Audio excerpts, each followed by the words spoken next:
So, recap lang po, no? Sino po nandito last week? Okay? So, praise God, no? Ang topic po natin, actually, kung babalikan natin yung... Okay, teka, ayusin ko rin notes ko. So, kung babalikan po natin lahat ng mga pinag-aralan natin from week 1, ano po yung tinuro ni Pastor, di ba? Nung first week ng March, sabi ni Pastor, ang tinuro po niya ay influence the world for good. So lahat po tayo ay may impluwensya.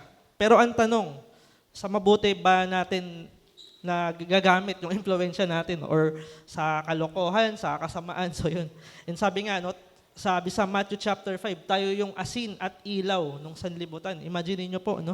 Sabi ni Lord, ikaw ay asin at ilaw ng sanlibutan ito, di ba? And kung walang influence na nangyayari, baliwala. So yun. And last week, ano yung tinuro ni Pastor Jello kung naalala niyo? Living as lights in the world. So pamumuhay bilang liwanag sa mundo pong ito. No? And sabi nga nung Philippians chapter 2, no, do everything without quarreling. Gawin nyo lahat ng bagay ng walang pagreklamo, pag-aaway-away, pagtatalo-talo. And ano yung mangyayari sa atin? No? Sabi doon sa Philippians chapter 2, para tayong bituin sa kalangitan na nagniningning. Tingnan mo yung katabi mo, di ba? Yun, no? Bituing nagniningning. So, yun. And di naman po tayo lalayo sa topic po natin, no? So, ang topic po natin, pwede po pa-flash. Sabi po dyan sa title, bago ko makalimutan, no? Kasi lagi ko nakakalimutan, no? Sabi po dyan sa title is, pwede ba sabay-sabay natin basahin? Living in the light. So, pamumuhay sa liwanag. And alam nyo po, hindi ka magiging asin at ilaw ng sanlibutan kung hindi mo alam kung sino yung liwanag, no? Sino ba yung source ng liwanag? So dito tatalakayin po natin, sino ba yung source ng liwanag? Mahalaga ba yung liwanag?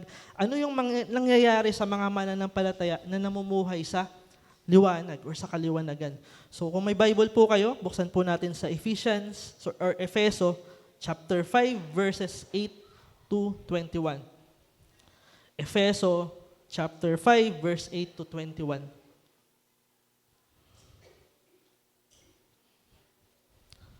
Okay, so kung nandiyan na po kayo, no, sabay-sabay po natin basahin. Sabi po dito, Efeso chapter 5, verses 8 to 21.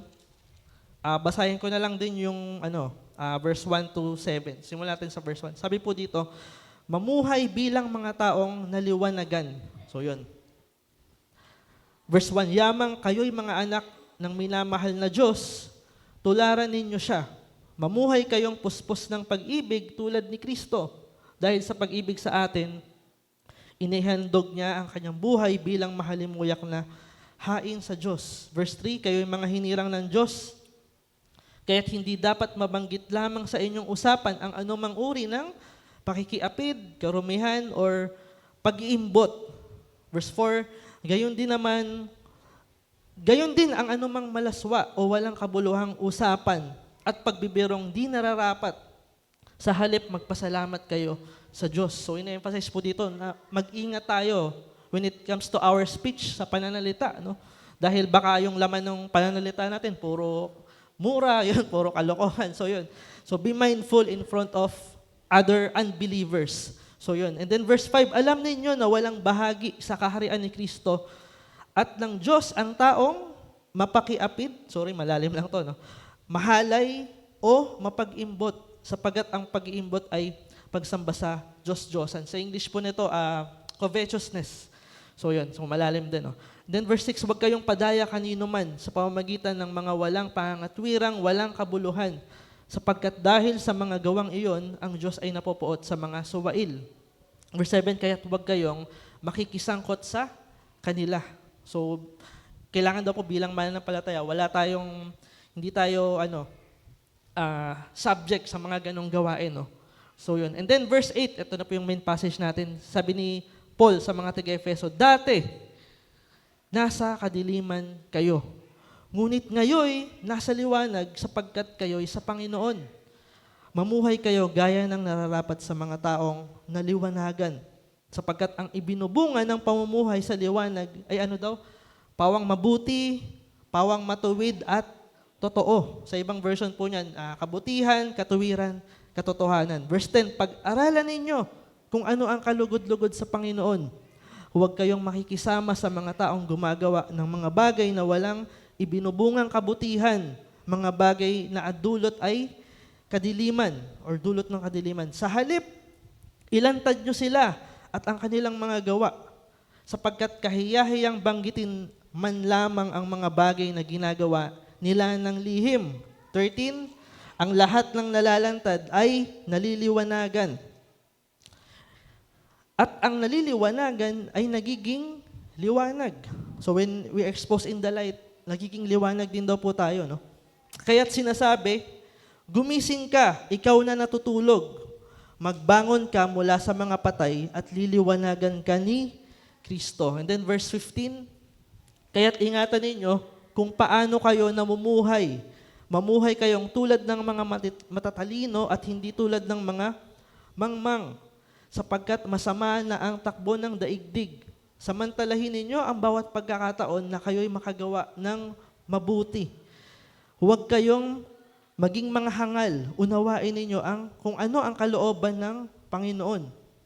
Huwag kayong maglalasing sapagkat nakakasira yan ng maayos na pamumuhay. Sa halip ay sikapin ninyong mapuspos kayo ng ng Espiritu Santo. Sama-samang ipahayag ang inyong damdamin sa pamamagitan ng mga salmo, mga himno at mga awiting espiritual. Buong puso kayong umawit at magpuri sa Panginoon. Lagi kayong magpasalamat sa Diyos at Ama dahil sa lahat ng bagay sa pangalan ng ating Panginoong Jesucristo. Then verse 21, sama lang natin to, no? Ano po yung sabi dyan? Pasakop kayo sa isa't isa, tanda ng inyong paggalang kay Kristo. So, pwede ba palakpakan po natin ng Panginoon, no, sa kanyang salita? So, yun. So, purihin po ang Panginoon, no, sa pagbabasa ng kanyang salita. And dito po, sa Ephesians chapter 5, ine-emphasize po dito, no, yung dati nating kalagayan, no? Which is, ano ba yung dati nating kalagayan? Kung bubuksan nyo po yung Bible or kung aaralin nyo po, no? Sabi po sa Romans, pag binasa nyo po yung Romans, tayo yung mga, kaaway ng Diyos. And sabi ng Romans chapter 3, no one seeks God. Tayo daw po, wala tayong chance na isik si Lord. Bakit? Kasi namumuhay po tayo sa kadiliman. And kung babasahin nyo po yung Romans, yung Book of Romans, napakaganda po niya, no? Bakit? Kasi nilinaw po doon na ang heart ng tao ay isang makasalanan. Pero, dito po, pag binasa nyo po yung Ephesians, napakaganda po nito kasi ine-emphasize po dito yung biyaya ng Diyos. Kaya nga yung finlash kanina na verse, di ba? Ephesians 2, chapter 2, verse 8 to 9, ano po yung sabi doon? Sa biyaya lamang kayo ay naligtas at hindi ito sa pamamagitan ng mabubuting gawa. Imagine niyo po, no, biyaya lamang ni Lord, kaya po tayo ay naligtas. Amen po ba? No? At hindi ito sa pamamagitan ng mabuting gawa. No? So sabi nga, it is not by works, but by grace only. Kaya sabi ng verse 9, wala tayong mapagmamalaki sa Diyos. No? Na Lord, kita mo ba yan? Ako yung nag-donate niya. No? Lord, kita mo ba yung nahayuan ko? Dami kong nahayuan, di ba? Wala tayong mapagmamalaki. No? Bakit lahat po ng ito, biyaya lang ng Panginoon. So yun. And then, bago tayo malayo, no, punta muna tayo sa background. So kilala nyo naman po ako, puro ako background bago mag-proceed. So sabi po dyan, sabi dyan, no, yung Book of Ephesians ay written by Apostle Paul around AD 60 to 62 during his first Roman imprisonment. So Tagalogin na lang natin. No? So yung Book of Ephesians, sinulat ni Apostle Paul. No? By the way, hindi lang siya yung nagsulat nito, but the Holy Spirit, no? He was led by the Holy Spirit to write it. And ito po yung nangyari nung kanyang first imprisonment. Bakit po? No? Dahil po sa kanilang pangangaral, no, ng mabuting balita, merong cost. Ano po yun? No? Yung pagkakakulong or yung persecution ng Roman Empire. Dahil ang Roman Empire po ay sobrang higpit before. No? And sabi nga, sila rin yung nagpako kay Jesus sa krus, di ba? So imagine niyo po kung gaano sila karahas, no, or kahigpit. And then, sabi dyan, no, AD 60 to 62. So 60 years after nung ascension ni Jesus Christ. Kaya dito po makikita natin yung sufficiency tsaka yung reality Kasi back by history po siya. And pag inaral niyo po yung Bible, napakarami pong mga theologian na magte-testify na totoong nangyari po, na totoo po yung Bible. And then sabi po dyan sa number 2, no? Yung book of Ephesians, ang emphasize that salvation comes only by grace through faith in Jesus Christ. So, lahat po ito ay biyaya lamang. Gaya nga po nung nabanggit ko kanina. No? Tapos sa number 3, no, sabi dyan, there's a prevalent problem that exists during their time. Sabihin nyo nga po, prevalent. So, ano ba yung prevalent? Sinush ko rin yung word na to, napakalalim, no? Ang prevalent po pala, ang meaning niya is widespread. So, para siyang sino nakita nung wildfire? No, yung sunog, di ba? Pag nakakita kayo ng sunog, talagang yan, walang barrier yan, no? Talagang kung ano yung maabot niya, especially yung mga light material, susunugin niya. And parang ganun din, no? May isang problemang nag-exist nung panahon po nila, especially sa Efeso, na parang apoy, no? Nag-spread. And ano po yun? Pwede po pa next. Sabi dyan, no? The rise of heresy and false teaching. So, after ni Jesus mag-ascend, no? After nung pangangaral ng mga apostol, habang nangangaral sila, maraming mga false teaching yung nag-arise. Maraming mga maling katuruan. And nangyayari po ba yan sa panahon natin ngayon? Di ba? And alam nyo po, yung false teaching tsaka yung mga heresy, mangyayari po yan sa lahat ng generation hanggang di pa bumabalik si Lord. Kaya kung titingnan nyo po, di ba? Ang daming mga katuruan ngayon na sobrang layo sa Bible. Di ba? So yun, si Kristo daw, tao lang, blah, blah, blah, ganyan, di ba? Lagi niyo po tatandaan, no, marami pang mag-a-arise. Kaya napakahalaga po ng discernment. So ano yung nag-arise na maling katuruan during time nila? Sabi po dyan, no, Gnosticism. Sabihin nyo nga, Gnosticism. Yon. So, tandaan niyo po yan, may exam tayo mamaya. So yun. Yung Gnosticism, ano po ba yung Gnosticism? So, simple lang po, no? Sabi dyan, no? Kung kanina, salvation by grace through faith in Jesus Christ. Ito pong Gnosticism, yung salvation daw, makakamit mo through hidden knowledge or mystery. So, the more marunong ka, marami kang mga alam sa Bible or marami kang alam na mga misteryo, so yun, ikaw daw ay maliligtas. And kung ibabangga natin sa Word of God, di ba? Mali. So yun. So, heresy po yung tawag doon. And sabi dyan, sabi nila, ang claim ng mga Gnostics during their time, no, yung spirito mo daw ay mabuti. Tapos, yung katawan mo, masama. So, yun. Kaya, ang claim nila, pag ikaw ay tumanggap sa Panginoon, okay, ligtas ka na. Pero yung katawan mo, sorry. Ganito pala. So, ligtas ka na, di ba? Kine-claim nila, okay, tumanggap ka kay Lord, ligtas ka na. So, pwede mo nang gawin kahit anong gusto mo. So, kung gusto mong yung manatili sa bisyo, sexual immorality, and so on, pwede mong gawin. Sabi nila, no? Bakit? Hiwalay daw yung kaluluwa, tsaka yung katawan. So yun yung claim nila. And ano po ba yung sinasabi ng Bible, di ba? Totally mali na naman. Tapos, nag-arise din po dito yung mga, ano yung sabi dyan? Nicolaitan. Sabi nyo Nicolaitan. So, sino ba yung Nicolaitan? Ano ba yung Nicolaitan? Mga fans ba sila ni Nicole? So, yun. Ang Nicolaitan po, actually hindi siya binanggit sa general epistle ni Paul, no? Pero kung babasahin niyo po yung pahayag, chapter 2, dito niyo po makikita sa verse 6 tsaka verse, ano ba yung nakalagay dyan?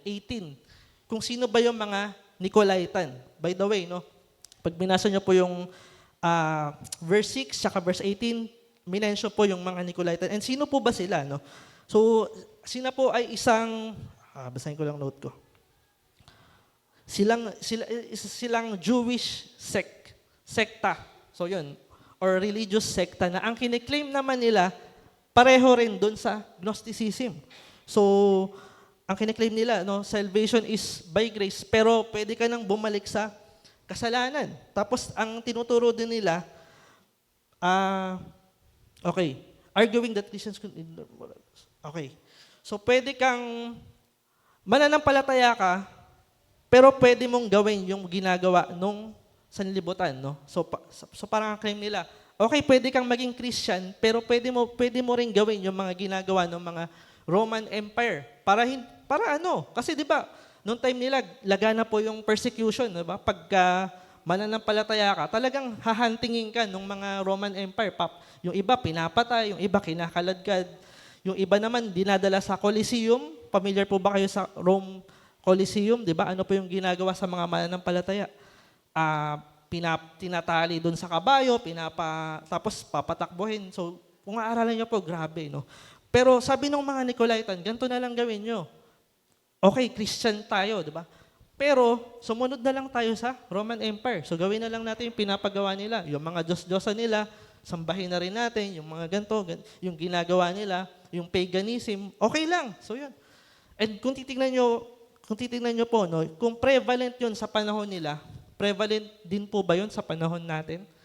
And makikita natin, totoo, nangyayari, di ba? Saan ka nakakita, no? May mga teaching ngayon na okay lang, kahit hindi ka umattend ng church, puro online na lang. May mga ganong may mga ganong teaching, no? Tapos, nakakalungkot, sa panahon po natin ngayon, nag-a-arise yung mga churches daw, or Christian, na nagkakasal ng babae sa babae, lalaki sa lalaki, di ba?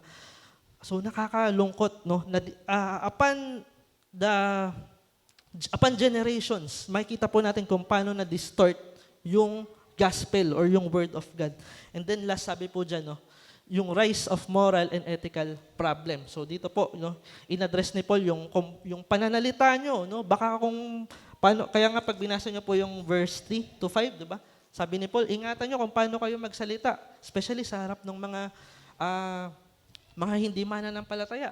Kasi baka akalain nila, yung Christianity, ganyan lang pala yung Christianity, ano lang din pala eh. Wala naman palang pinagkaiba eh, di ba? So, ba't pa ako sasama sa'yo? So, ganun, di ba?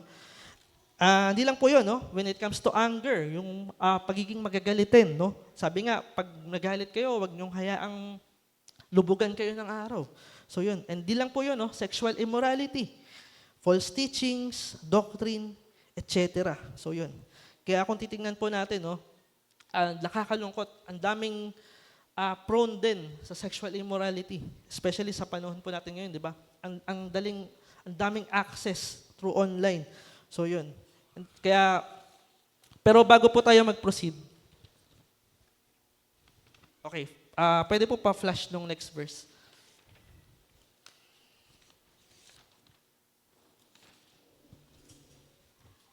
Sabi po ni Lord, no? Sino po yung nagsasalita dito? Sa John chapter 8, verse 12, si Jesus Christ. And ano po yung sabi niya, no? Sabi po niya, muling nagsalita si Jesus sa mga tao. At sinabi niya, ako ang ilaw ng sanlibutan. Ang sumusunod sa akin ay magkakaroon ng ilaw sa kanyang buhay at hindi nalalakad sa kadiliman. So tingnan mo yung katabi mo, no? Lumalakad ba yan sa liwanag or sa dilim? So yun. And alam niyo po, nakaka-amaze po tong passage na to eh. Bakit po? No? Pag binasa niyo po yung Book of John, meron pong 7 na kinlaim si Lord na I am. And doon niyo lang po ito makikita sa Book of John. No? For example, sabi ni Lord, I am the bread of life. Siya daw yung tinapay ng buhay. Isa pang example, I am the living water. Lahat ng iinom sa akin, hindi na kayo mauuhaw. So yun. I am the gate for the sheep. Siya daw yung gate. I am the true vine. Siya daw yung sanga, no? And sino mang nakakabit sa akin, mamumunga ng sagana, no? So kung titingnan niyo po, di ko lang kabisado lahat. 7 metaphors na inihalin tulad ni Lord yung kanyang sarili sa isang object, sa isang bagay. Para ipakita sa atin, para ipaunawa sa atin na siya mismo yung kailangan natin. And dito nga, ano yung claim ni Jesus, no? I am the light of the world. Siya daw yung liwanag ng sanlibutan. And sino mang susunod sa akin, magkakaroon ng ilaw sa kanyang buhay at hindi na lalakad kailanman. Mahalaga po ba yung ilaw or yung liwanag sa buhay po natin? Amen po, no? Imagine niyo po, no, kung mag-worship service po tayo nang walang kuryente, kakayanin niyo po kaya? Diba? So, lalo ngayon, malamig pa pero pag nagtag-init na, diba? Yari na, no? So, imagine niyo po, no, kung pupunta ka sa isang ospital and kailangan mong operahan. Papayag ka ba libre lang o operahan ka libre lang? Pero ang kapalit, ano po yung kapalit? Walang kuryente, walang ilaw. Di ba? Papayag ka kaya? Di ba? Hindi. Kasi malay mo, baka ibang organ yung magupit sa'yo, di ba? So yun. And many more, no? Sa isang hayop, sa isang halaman, napakahalaga po ng liwanag, di ba? Bakit? Kasi hindi po mabubuhay ang isang halaman or yung hayop. Naalala ko yung mga pusa namin, no? Pag lumalabas ako, nag-iipon-ipon sila dun sa may area na na may araw, nagpapaaraw sila. So ganun. And kung yung liwanag, yung araw, importante sa mga hayop, sa mga halaman, sa ospital, sa mga facilities, imagine niyo po, paano pa kaya sa buhay natin? Paano pa kaya sa buhay mo? And dito po, in-emphasize ni Lord, kailangan natin lumakad sa liwanag. And sabi nga, no, pag verse 13 to 14, sabi ni Paul, no, ang lahat ng nalalantad sa liwanag ay ano daw? Naliliwanagan. At ang naliwanagan ay nagiging liwanag. And pag binasa nyo po yung verse 6, verse 8, sabi po di Paul, no, dati, ano daw? Nasa kadiliman kayo. Ngunit ngayon, nasa liwanag, sapagkat kayo'y nasa Panginoon. Mamuhay kayo ng nararapat sa mga taong na liwanagan. So imagine niyo po, no, kung mauunawaan nyo lang yung grace, yung biyaya, yung ginawa ni Lord sa krus na inalay niya yung kanyang buhay, dito nyo po maigets natin na, oo nga, no, dati nasa kadiliman ako.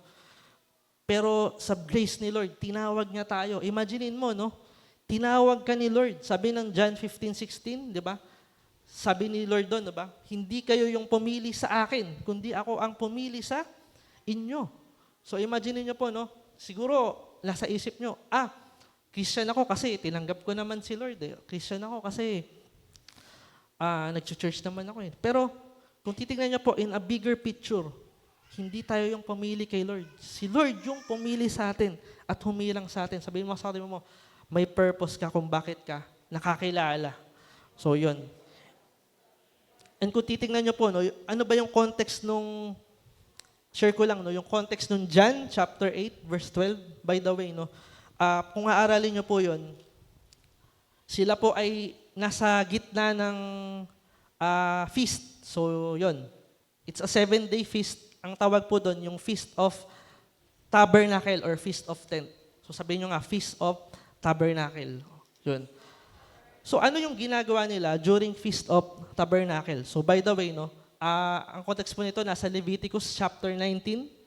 So di ko lang alam kung ano yung exact verse, no. Pero inutos sa kanila ni Lord, no. Okay, during sa panahon na ito, ang gagawin ng buong bayan, mamamahinga. And pupunta kayo sa temple. And ano yung gagawin po nila, no? Isi-celebrate nila yung Feast of Tents or Tabernacle. Bakit po kaya nila sineselebrate? Dahil imagine niyo po, no, nung ang bayan po ng Diyos, nung sila po ay nasa Egypt, ano po yung ginawa ni Lord para sila po ay makalaya, di ba? Hinati niya yung dagat. And imagine niyo po, for 40 years after po nilang makaalis sa Egypt, sila po ay namuhay sa mga tent. So yun, so kung tatanungin nga tayo, di ba, parang kaya mo bang mabuhay for 40 years? Saan ka nakatira? Sa tent lang. Di ba, ang hirap po nun, no? Pero makikita niyo po doon, sa loob ng 40 years, sila po ay ginabayan ng Panginoon, no? Sa gabi, imagine niyo po sa gabi, sa disyerto, sobrang lamig. Parang mahirap mabuhay. Pero, sa ngayon nga lang, di ba, nilalamig tayo. Ang hirap na eh. So, ang ginawa ng Diyos, nag-provide siya ng haliging apoy, di ba? Para sila ay managan, para sila mainitan. And during the day, ang Diyos po ay nag-provide ng malaking ulap para hindi po sila mainitan. So grabe po yung yung ginawa po ni Lord sa kanila, no, yung grace ni Lord. And dito po, exactly sa right moment at the right time, sabi ni Lord, no, tumayo siya doon sa gitna. Ako ang ilaw ng salibutan. Ang susunod sa akin, hindi nalalakad kailanman sa kadiliman. So ano po yung ine-emphasize ni Lord sa verse po na to? Simple lang po, na yung ilaw na nag-provide sa inyo, nung nasa ilang kayo, ako yun. Di ba? Siya yun. Pero nakakalungkot, hindi siya na-notice ng mga tao. And pag binasa nyo po yung mga sumunod na verse, sabi ng mga Pariseo, teka, sino ka ba? Bakit kiniklaim mo yan sa sarili mo? So, ganun yung context niya. Pero, hindi natin ba miss out kung gaano ka-importante yung liwanag. And kung bakit sinabi ni Lord na ako yung liwanag ng sanlibutan. And kaya kung titignan natin, bakit sa panahon po natin ngayon, di ba? Pasama ng pasama yung mga tao. Bakit powers ng powers? Kaya kung tatanungin niyo po, bakit may mga giyera sa panahon natin? Bakit dumadami yung krimen? Bakit lumalaganap yung ganito, ganyan? Bakit pasama ng pasama yung mga tao? Simple lang po. Dahil ang mundo natin ay nasa kadiliman. And mahihilang po yung mundo, yung lahat, kung babalik na po ang ating Panginoon Jesus. And sabi nga, nananabik, yung kinakanta natin kanina, diba? Nananabik na ba tayo sa pagbabalik ni Lord? So yun. Okay, punta tayo sa point number 1. And sabi po dyan, point number 1, walk in the light. Sabihin mo nga sa katabi mo, walk in the light. So lumakad tayo sa liwanag. And sabi nga ni Paul, sa verse 8, okay, mamuhay kayo gaya ng nararapat sa mga taong na liwanagan. And tanong lang, paano mo ba masasabi na yung isang tao lumalakad sa liwanag? So, kung tatanungin mo yung sarili mo, teka, lumalakad ba talaga ako sa liwanag? Naiunawaan ko na ba talaga na si Christ yung liwanag? So yun, ano po yung proof na ang isang tao ay lumalakad sa liwanag? So, naglista lang po ako ng 3. Sabi po dyan, ABC. So, tandaan nyo po yan, ABC. Parang exam lang. So, sabi dyan, proofs that we're living in the light. Ano po yung sabi dyan, namumuhay ka sa kabutihan. Sabi ng verse 9, yung taong naliliwanagan, namumuhay siya sa goodness, sa kabutihan. Yung taong naliliwanagan, namumuhay siya sa righteousness, sa katuwiran. And pangatlo, yung taong naliwanagan, sabi ng verse 9, namumuhay siya sa katotohanan. So, tingnan natin, ano ba yung goodness, righteousness, and truth na sinasabi sa Bible? Pwede po pa next. Sabi po ng letter A, living in goodness. Ano po yung sabi ng John chapter 3, verse 20 to 21? Sabi po dito, kinasusuklaman ng mga gumagawa ng masama ang ilaw ni hindi lumalapit dito upang mahayag ang kanilang mga gawa. Ngunit ang namumuhay sa katotohanan ay lumalapit sa ilaw upang maihayag na ang mga ginagawa niya ay pagsunod sa Diyos. So ang tanong, clear, sinasabi po dito, kung namumuhay ka sa katotohanan, lumalapit ka sa ilaw. And ito yung tanong, kung titingnan natin, bakit maraming tao sa panahon natin, they reject Christ. They reject the truth. They reject the Word of God, di ba? Kung mag-share ka sa panahon natin ngayon, parang ang hirap Sabi nga nung professor namin, ang hirap, hindi sa tulad nung panahon dati. Bakit kaya? Simple lang po. Dahil lahat ng tao ayaw ma-expose sa liwanag. Sabi nga dyan, yung mga gumagawa ng masama, kinasusuklaman nila yung liwanag, yung ilaw. Bakit?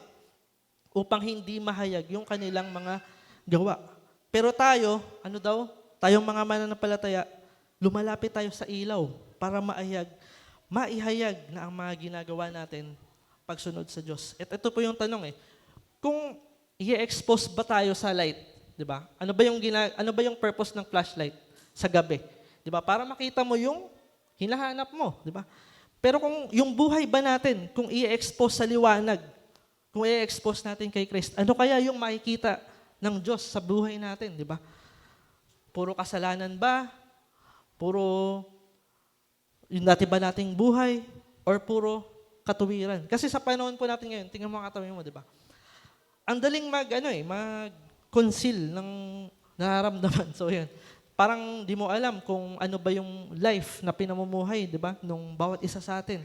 Pero nawa po, maunawaan natin, mamuhay tayo sa liwanag. Sabi nga sa last week, yung preaching ni Pastor Jello, lahat tayo haharap sa Diyos. And sa ang ganda ng kinakanta natin kanina, di ba? Bawat labi ay magsasabi, Jesus, dakila ka. Tapos sabi doon, bawat tuhod, luluhod, di ba? And sabi nga, dalawa lang yan either sa end times, kung haharap ka sa Diyos, dalawa lang po yan. Either lumuhod ka sa Diyos bilang Lord and Savior, or luluhod ka sa Diyos ng tumatangis. Di ba? Hindi mo alam, Lord, wala na bang pag-asa? Sabi nga, yung mayaman, tsaka si Lazaro, Pwede ba bumalik ako kahit isang minuto, kahit ano lang, saglit lang. Sisharean ko lang yung mga kamag-anak ko para hindi sila mapunta sa kinaroroonan ko ngayon. Ano sabi ni Abraham? Wala na, hindi ka na makakabalik. And habang nabubuhay tayo, maunawaan po natin. No? Sabi ng 2 Corinthians 14-16, sabi dyan, no? Huwag kayong makisama sa mga hindi sumasampalataya. Okay. A, living in goodness. B, living in righteousness. Sabi ng 2 Corinthians, huwag kayong makisama sa mga hindi sumasampalataya na para bang kapareho nyo sila. Maari bang magsama ang katuwiran at kalikuan? Or ang liwanag at kadiliman? 15, maaari bang magkasundo si Kristo at ang dyablo? Sa ibang salin po nito, si Satan, no? Ano ang kaugnayan ng mga sumasampalataya sa di sumasampalataya? O di kaya ng templo ng Diyos sa Diyos-Diyosan? Hindi ba tayo ang templo ng Diyos na buhay? Tingnan mo nga katabi mo, ikaw yung templo, sabihin mo. No? And dito, nilinaw ni Paul, no, sa mga tiga-Corinthians. Kung nakakilala ka sa Diyos, isa ka ng bagong nilalang. Sabi nga ni Paul, no, pwede bang pagsamahin yung katwiran tsaka kalikuan? Pwede bang pagsamahin yung liwanag tsaka dilim? Si Kristo tsaka yung dyablo, pwede ba silang magkasundo, di ba? Hindi po. So yun. Kaya kung titingnan po natin, kung kiniklaim natin na tayo ay Christians, hindi po tayo nagpapatuloy sa kasalanan. Ano po yung sabi ng 1 John chapter 3, verse 9, di ba? Ang sino mang anak ng Diyos ay ano daw? Hindi nagpapatuloy sa kasalanan. Bakit? Kasi ang ama niya ay sino? Yung Diyos mismo. So yun. So it is impossible na nagpapatuloy tayo, no? So pwede ba yun? Christian ka, pero at the same time, sa labas, puro ano na tayo, di ba? Puro, parang makamundo na yung pamumuhay natin, no? Nawa po, maintindihan natin. Kaya sabi ni Paul, 2 Corinthians chapter 5, verse 17, ano po yung sabi niya? Sabi niya, no? Kaya kung nakipagkaisa na kay Kristo ang isang tao, ano daw? Isa na siyang bagong nilalang. Wala na ang dati niyang pagkatao. Sa halip, ito'y napalitan na ng bago. Brand new. Diba? Wala na yung dati. So yun. Tignan mo katabi mo, brand new ba? So yun. Mukhang fresh na fresh. So yun. And then last, sabi ng letter C, pamumuhay sa katotohanan. Paano ba tayo makakapamuhay sa katotohanan? How do we live in truth? Simple lang po, no? Pamumuhay po sa pamamagitan ng salita ng Diyos. And di ko natatanungin, no, kung everyday sino yung nakapagbasa ng Bible. So yun. And nawa, no, talagang maging habit na natin siya, na yung salita ng Diyos maging buhay natin. No? Bakit po? Isang proof na tayo ay namumuhay sa liwanag kung nasa atin yung katotohanan. Ano po yung sabi ng Psalms 119, verse 105? Sabi po dyan, no, your word is a lamp to my feet and a light to my path. Sabi nung psalmist, no, yung salita mo ay ano daw, tanglaw, and patnubay ko sa landas kong daraanan. So ganun po yung word of God. And hindi lang natin nakikita, no, pero ganun po siya nagwo-work. Kailangan po natin yung salita ng Diyos. Kailangan natin yung salita ng Diyos sa pang-araw-araw na pamumuhay po natin. And sabi din dito, no, John 17, verse 17, pwede po pa next. Sabi ni Lord, no, sanctify them in truth. And ano daw yung truth? Your word is truth. Nawa, maintindihan po natin na yung salita ng Diyos, ito po yung number 1 na essential sa buhay po natin. And sabi nga ng ng 2 Timothy chapter 3 verse 16, di ba? Yung salita ng Diyos ay ano daw? It is breathed by God. Hindi lang siya gawa ng tao. Hindi lang siya gawa-gawa ng kung sino man or invento man. Si Lord po, during Old Testament up to the New Testament, gumagamit po siya ng mga tao with their own different personalities para po isulat yung kanyang salita. And lagi po natin tatandaan yun na every time binabasa natin yung Bible, it is breathed by God. Ito po yung kinasihan ng Diyos. And sabi nga, magagamit natin sa pagtuturo, for correcting, sa pag-correct, Pag-rebuke, so ano ba yung rebuke, no? Yung pagsuway, no? Yung, teka bro, sister, mali na yan. So, pagsuway. And last, for training in righteousness. So, yun. So, nakakasunod pa po ba? Okay. Number 2, sabi dyan, no? Walk in wisdom. Sabi nyo nga po, wisdom. So, wisdom. Verse 15 to 17, basahin ko lang po, no? Kaya ingatan ninyo kung paano kayo namumuhay. Mamuhay kayo ng tulad ng matatalino, hindi tulad ng mangmang, sapagkat masama ang takbo ng daigdig. Samantalahin ninyo ang bawat pagkakataon na kayo'y makagawa ng mabuti. Huwag kayong maging mga hangal. Unawain ninyo ang kalooban ng Panginoon. So dito po, sa verse 15 to 17, in-emphasize po dito na hindi lang tayo kailangan lumakad sa liwanag, kundi lumakad din tayo ng may karunungan. So bakit po kailangan lumakad tayo ng may karunungan sa buhay po natin? 3 bagay lang din po, no? Pwede po pa next. Okay. ABC lang. So yun. Parang kanina lang, no? Madali lang tandaan. So why we need to walk in wisdom? Makikita po natin yan sa verse 15 to 17, no? Sabi po dyan, no? Because our life is short. Dahil ang buhay po natin, ano daw? Saglit lang. So yun, pansamantala lang, mabilis lang. Sabi sa letter B, because our days are evil. Sabi nga ng verse, no, yung araw ngayon, pasama na ng pasama. And then number 3, because God has given us a mind. Dahil binigyan tayo ng Diyos ng, isip. Hindi niya tayo ginawang parang robot lang na, okay, ipoprogram kita na gigising ka ng ganito, matutulog ka ng ganito. Hindi po ganun, no? Binigyan niya po tayo ng pag-iisip, ng kalayaan. So yun. Letter A. Ano po yung sabi dyan? No? Why we need to walk in wisdom? Dahil ang buhay po natin ay short or pansamantala lang. Sabi po ng verse 15 to 16. Sabi po dito, no? Mamuhay kayong tulad ng matatalino at hindi tulad ng mangmang, sapagkat masama ang takbo ng daigdig. Samantalahin ninyo ang bawat pagkakataon. So sa ibang version po niyan, because the time is, limited. Sabi nyo nga, limited. Limitado lang po yung oras natin, yung panahon natin. And sabi sa English version, ang ganda po nito eh. Sabi ng Ephesians 5:16, look carefully when how you walk, not as an unwise, but as wise, making the best use of time. Sabi dyan, making the best use of time. So yung paggamit mo ng oras, ginagawa mo ng the best, iniisip mo. So yun, because the days are evil. And sabi po ng Psalms chapter 90, verse 8 to 9, ano nyo po, ito pong Psalms chapter 90, madalas po itong ginagamit sa sa mga patay, no? Or sa may mga, sa funeral service. Bakit po? Dahil dito po ina-emphasize na ang buhay po ng tao ay sobrang iksi. Pero nung binabasa ko po ito kagabi, sobrang ganda eh. By the way, awit po siya ni Moses nung nasa wilderness pa po sila, nung nasa ilang po sila. No? Ano po yung sabi ni Moses? Ano yung awit niya? Sabi niya, aming mga kasalanan. Verse 8 to 9, okay. Aming mga kasalanan sa harap mo'y nahahayag. Mga sala naming lihim ay kita mo sa liwanag. So sabi ni Moses, Lord, yung mga kasalanan namin sa harap mo, kitang-kita mo, no? And then verse 9, sa kamay mo'y nagwawakas itong hiram naming buhay. Parang bulong lamang ito na basta lang dumaraan.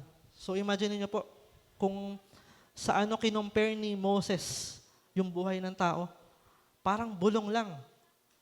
Saglit lang. And sabi kung itutuloy natin, verse 12, sabi po dyan, pwede po pa next. Sabi po ng verse 12, kaya ipaunawa nyo sa amin na ang buhay namin ay maiksi lang, upang matuto kaming mamuhay ng may karunungan. And ito po yung reality. Lahat po tayo, sabi nga, yung 3 bagay na di natin maiwasan, di ba? Pagkakasakit, pagtanda, and then last, yung umuwi na tayo sa Panginoon. And alam ko, sa history ng church, marami tayong mga kapatid na umuwi na sa Panginoon, no? And praise God, kasi alam natin kung nasa na sila ngayon, nasa mabuting kalagayan na sila. And dito, pinapaunawa sa atin na yung buhay natin, maiksi lang. Pwede po pa next, no? Sabi sa English, ang ganda po ng English version nito, no? Sabi dyan, no? Teach us to number our days that we might gain a heart of wisdom. And ito po yung tanong ko sa inyo, eh. Kung meron na lang po kayong 7 araw sa buhay nyo, paano nyo po kaya gugugulin yun, no? Siguro bukas pa lang, ang aga mo nang gumising, talagang gagawin mo na yung the best mo, no? And nawa, hindi lang po sa ganong bagay, kundi sa pang araw-araw na buhay natin, maunawaan natin na, Lord, yung buhay ko dito, sobrang saglit lang, limitado lang. Kaya turuan mo po ako na sumunod sa kalooban mo. And sabi ni Haring Solomon sa Mga Ngaral, chapter 12, yung last verse, di ba? Sabi doon, no, yung buong katungkulan natin ay sumunod sa Diyos. Bakit? Dahil one day, babalik din tayo sa Creator natin, sa manlilikha natin. Pero ang tanong, sigurado ka na ba talaga kung saan ka pupunta? Letter B, sabi po dyan, no, bakit kailangan po natin ng wisdom, ng karunungan? Because the days are evil. Yung panahon po natin ngayon, pasama ng pasama. Sabi dito, no, verse 16, sapagkat masama na ang takbo ng daigdig, samantalahin ninyo ang bawat pagkakataon na kayo'y makagawa ng mabuti. Huwag kayong maging mga hangal, unawain ninyo ang kalooban ng Panginoon. And dalawa lang po yan. Either samantalahin mo, maging mabuti ka, or sige, sama na lang ako sa okay, balik na lang sa dati. Sabi ni Lord sa Matthew 24, di ba? Yung last, well, di ko alam kung anong chapter pala, no? Pero sabi niya, in the last days, yung masama daw, ay magpapakasama palalo. And then yung mabuti, ano yung gagawin nila? Magpapakabuti. And sabi nga niya, no, mamuhay kayo ng wise. Bakit? Kasi hindi ninyo alam kung kailan darating yung Panginoon nyo. Sa verse 42. Sabi ng Ephesians chapter 5, verse 15 to 16, English version lang naman po yan. No? Sabi po dyan, no, look carefully when how you walk, not as unwise but wise, making use the best of time because the days are evil. And sabi ni Paul kay Timothy, pwede po pa next, 2 Timoteo chapter 3, verse 1 to 5.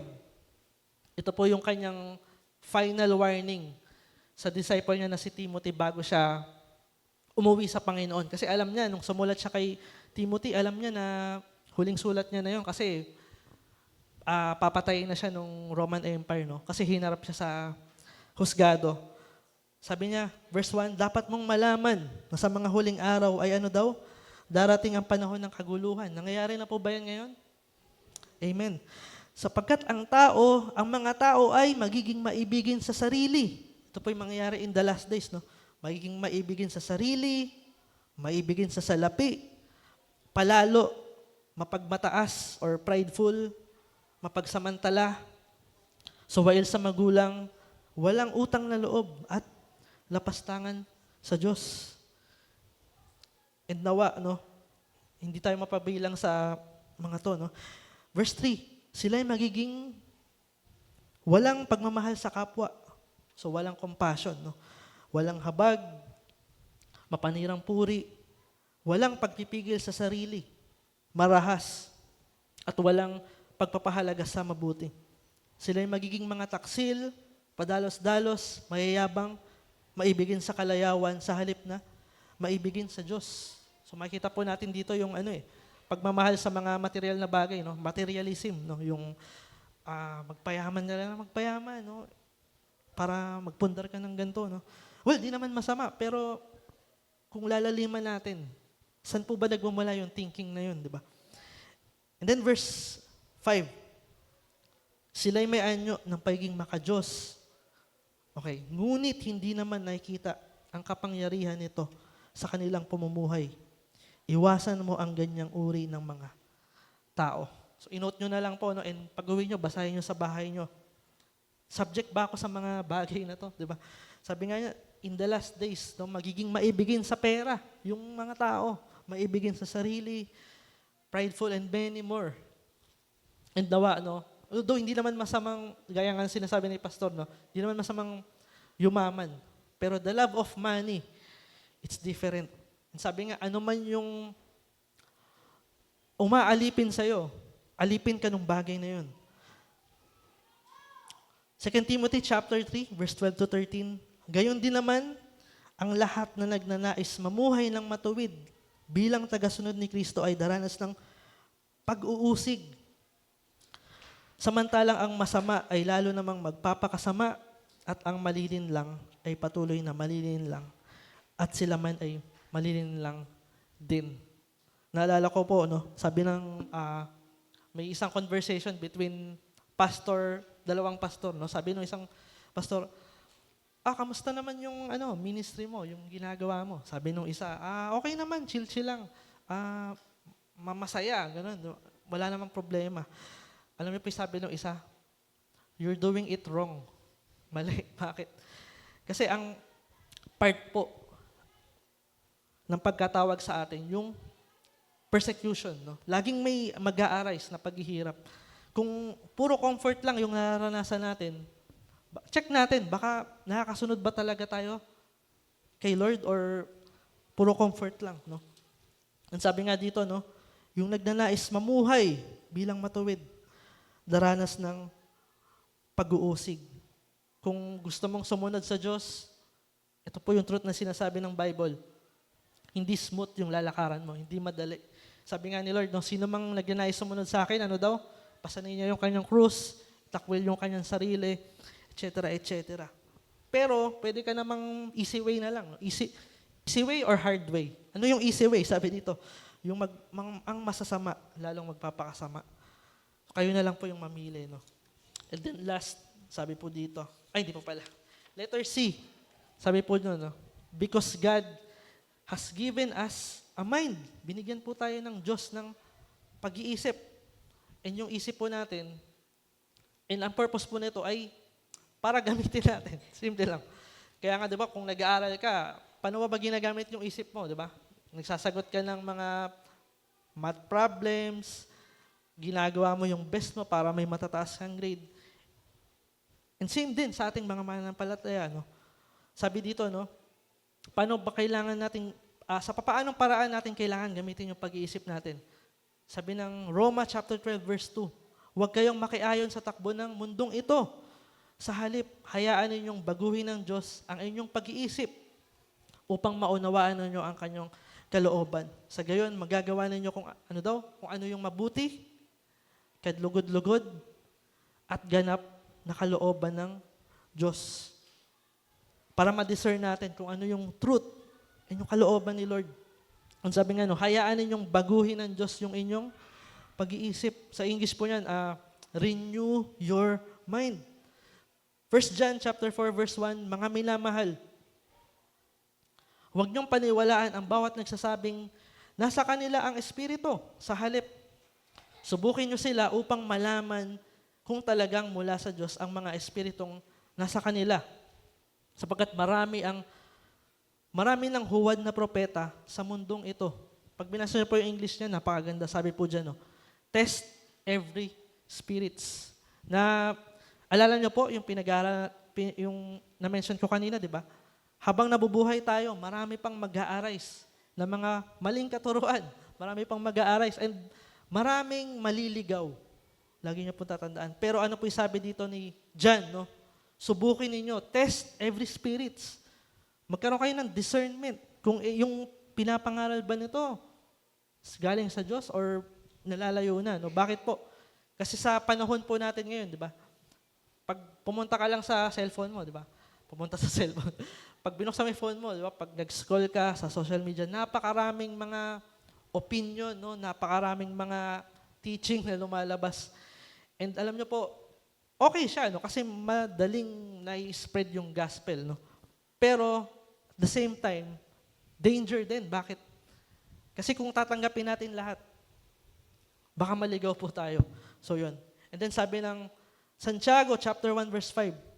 Kung ang sino man sa inyo ay ano daw, kulang sa karunungan, humingi siya sa Diyos at siya'y bibigyan, sapagkat ang Diyos ay sagana, ay nagbibigay ng sagana at ano daw, hindi nanunumbat. So kung, Lord, kulang ako sa wisdom, Lord, paano ba yung gagawin dito? Simple lang po. Lumuhod ka, you pray, and i-ask mo si Lord, Lord, kailangan ko po ng karunungan. Even sa mga small decisions sa buhay natin, di ba? Kailangan po natin yung karunungan. Kailangan nating lumapit sa Diyos. And last, sabi po ng point number 3, and dito po tayo magtatapos. So sabi po dyan, walk by the Spirit. Sabihin nyo nga sa katabi mo, walk by the Spirit, or lumakad sa patnubay ng Espiritu. Sabi po ng verse 18, sabi po dito, huwag kayong maglalasing dahil nakakasira ito ng maayos na pamumuhay. Sa halip, hayaan ninyo na mapuspos kayo ng banal na, Espiritu Santo. And alam nyo po, pag sinabing being filled with the Holy Spirit, simple lang po, it means siya po ay controlled, no? Kaya kung titignan nyo, ano ba yung, nakita na ba kayo nung lasing? Ano ba yung ginagawa nila, di ba? Kung ano, nag-i-English na lang bigla, ganun. No? And ganun din, no? Being filled with the Holy Spirit, magsabihin yung Holy Spirit yung nakaka-influensya sa'yo. Kung sa manginginom, ang nakaka-influensya, alak. Sa atin po, kakaiba. Yung Holy Spirit dapat yung makakontrol sa buhay natin. And nakakalungkot nga, di ba? Minsan, kiniklaim natin, or madalas kiniklaim natin, na si Jesus Christ ay sino ba sa buhay natin, di ba? Sino? Siya ay Panginoon at tagapagligtas. Pero ang tanong, yung Panginoon ba talaga yung nasusunod sa buhay natin? Or tayo pa rin? And yun po yung sad reality, no? Na Lord, ito yung pinagpipray ko, pero may desisyon na, sa loob-loob lang, may desisyon naman, ganun. So yun. Sabi ng Romans chapter 6, verse 15 to 16. Ngayon, dahil wala na tayo sa ilalim ng kautusan, kundi sa biyaya ng Diyos, nangangahulugan bang magpatuloy pa rin tayo sa paggawa ng kasalanan? Sabi dyan, aba, hindi. Hindi ninyo alam na alipin tayo ng anumang sinusunod natin. Kaya kung sinusunod natin ang kasalanan, alipin tayo ng kasalanan, at ang dulot nito ay kamatayan. Romans 6:23. Pero kung sumusunod tayo sa Diyos, mga alipin tayo ng Diyos at ang dulot nito'y katuwiran. So lagi nyo pong tatandaan, anything that controls you, alipin ka po nung bagay na yun. Pwede mong sabihin Christian ka, no? Pero kung wala ka naman talagang time kay Lord, hindi ka naman nagbabasa ng Bible, or madalas ginagawa natin yung mga pansarili nating agenda, no? Alipin ka ng bagay na yun. And sabi nga, no, kung alipin ka ng kasalanan, or nagpapatuloy ka pa rin sa kasalanan, sabi dyan, no, ang dulot nito ay kamatayan. Kaya kung uuwi kayo mamaya, kung matutulog kayo, no, siguro tanongin nyo, ano ba talaga yung may impluwensya sa buhay ko? Si Lord ba? Or mga material na bagay? Or yung sarili ko lang pangarap? So yun. And then last, sabi po dito, how can we know if a person is filled with the Holy Spirit? Paano ba natin malalaman na yung isang tao ay puspos ng banal na Espiritu? Sabi nga dyan, di ba? Sa halip, sikapin ninyong mapuspos ng banal na Espiritu. So by the way, no, pag sinabi pong puspos ng Holy Spirit, hindi po to yung yung nanginginig or tumutumba, ganun. Number 1 po na sign na puspos ka ng Holy Spirit, ay may nababago sa buhay mo. Kaya nga, sabi ng Galatians chapter 5, di ba? Ang bunga ng Espiritu ay pag-ibig, kagalakan, kabutihan, and so on. So yun. Yun po yung nagiging bunga ng taong nakakilala sa Diyos. Bakit? Kasi ang nakaka-impluwensya sa buhay niya ay sino? Yung Holy Spirit. And dito, nilinaw ni Paul, no? Sabi niya, ano ba yung palatandaan, no? Sabi ng verse 19 to 20, unang palatandaan ay Joyful. Tingnan mo katabi mo, joyful pa ba? Or ano na? Natutulog na. Sorry. Joke na. So, joyful. Sa kabila ng mga problema, pagsubok, andun po yung kagalakan. Sabi nga, and pangalawa, thankful. Lagi kang nagpapasalamat sa Diyos. And pangatlo, andun po yung pagpapasakop. Sabi nga ng verse 19 to 21, basahin ko lang po to, Sa pagtitipon ninyo, umawit kayo ng mga salmo, himno, at iba pang awiting espiritual. Buong puso kayong umawit at magpuri sa Panginoon. Kaya ano yung ginagawa natin? First thing, dito po pag nagagawain tayo.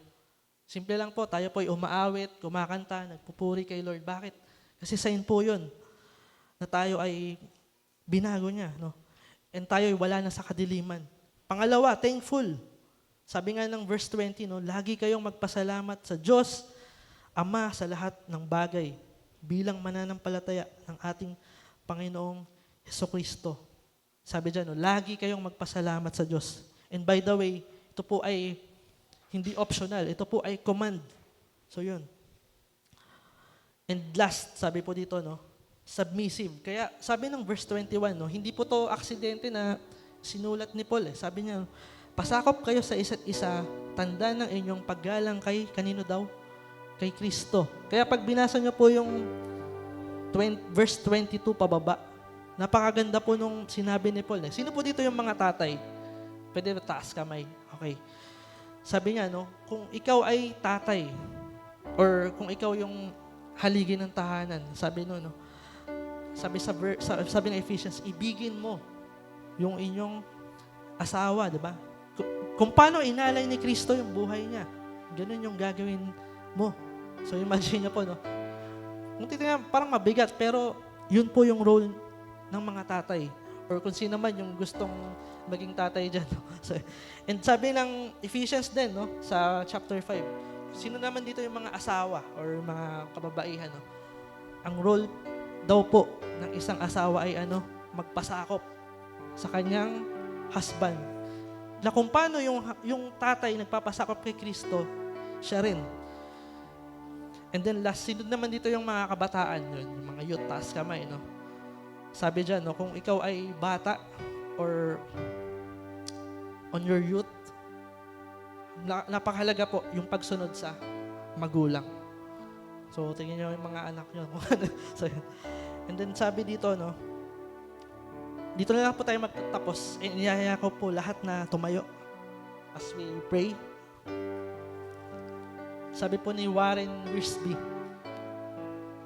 sabi niya, pwede ba sabay-sabay po natin basahin? Sabi po niya, a Christian is not a sinless life, but he does sin less and less and less. Bakit po, Bakit? Kasi kung titingnan po natin, hindi natin may iwasan ng kasalanan. Bakit? Kasi nandito pa tayo sa mundo, Talagang, hindi ka nga lang suklian, galit ka na, gano'n, di ba? Pero ang ganda nung sinabi ni Warren Wiersbe, it's not a sinless life, but he does sin less and less and less. So habang tumatagal ka sa pananampalataya, habang lumalalim tayo, habang nag-grow tayo, less and less and less sin. Bakit po? Kasi nauunawaan natin kung paano mamuhay sa liwanag. Nauunawaan natin na tayo ni-redeem ni Kristo. Nauunawaan natin na bago na yung buhay natin. And ito po yung tanong, paano kung deep inside of you, meron ka pang mga tinatagong hidden sin, or sabi nga, indwelling sin, alam niyo po yung kailangan niyong gawin? Lumapit po sa liwanag. Lumapit ka kay Christ. Sabi nga ng First John, kung ikaw ay nagkasala, lumapit ka kay Kristo. And ano yung gagawin niya? Patatawarin ka niya. Basahin ko na lang po itong 1 John chapter 3 verse 9. Sabi dito, ang mga anak ng Diyos ay hindi nagpapatuloy sa pagkakasala, sapagkat nananatili sa kanila ang binhing mula sa Diyos, at dahil ang Diyos ang Ama nila. Hindi sila maaari magpatuloy sa kasalanan. Tayo po yumuko at manalangin. Hallelujah, Lord God. Panginoon, salamat po sa araw po na to. Salamat po, Lord, sa mga salita mo. Salamat po, Lord Jesus. Lord, sa oras po na to, patuloy po kaming lumalapit, papakumbaba, Panginoon. Ano man po yung mga kasalanan, Lord, na kumakapit sa amin. Ano man, Panginoon, yung mga kadiliman or darkness in our lives, Lord God. Even yung mga hatred, yung mga galit, yung mga hinanakit, Panginoon. Ano man yung past namin, Panginoon. Lord, even yung mga hidden sin, yung mga kasalanan na tinatago namin sa kaibuturan ng puso namin. Lord, patawarin mo po kami, Panginoon. At lahat po na ito ay sinusuko po namin sa inyo, Panginoon. Lord, help us na mamuhay sa liwanag, Panginoon. Sabi mo nga po sa inyong salita, sino mang anak ng Diyos, ang anak ng Diyos ay hindi na nagpapatuloy sa kasalanan. Lord, tulungan mo po kami na makapamuhay sa katotohanan, sa katwiran, sa kabutihan, Panginoon. And sabi nga sa verse kanina, given po na yung buhay po namin ay parang bulong lang or saglit lang. Lord, help us na gamitin po namin ito para sa inyong glory, Panginoon. Yung pagkatawag mo po sa amin ay hindi masayang, Panginoon. At ikaw po yung masunod po namin. Hanggang sa ikaw po ay bumalik, maging ready po kami, or hanggang sa moment po na kami umuwi na sa inyo, Lord, maging handa po kami, Panginoon. And marinig namin yung, well done, my good and faithful servant. Lord, sa oras po na to, salamat po. Even sa mga pamilya po na narito, sa bawat kabataan, sa kananayan, katatayan, Lord, i-extend mo po yung inyong blessing, Lord, sa bawat tahanan, yung pagpapala, yung provision. And Lord, we ask for healing, kagalingan, Lord, sa mga kapatiran po namin na may karamdaman, Panginoon. Ikaw po yung humipo, ikaw po yung kumilos, Lord Jesus. Salamat po sa inyo po nang binabalik ang pinamatas na papuri. Salamat, duwalhati. In Jesus' name, Amen. So, God bless po. Salamat.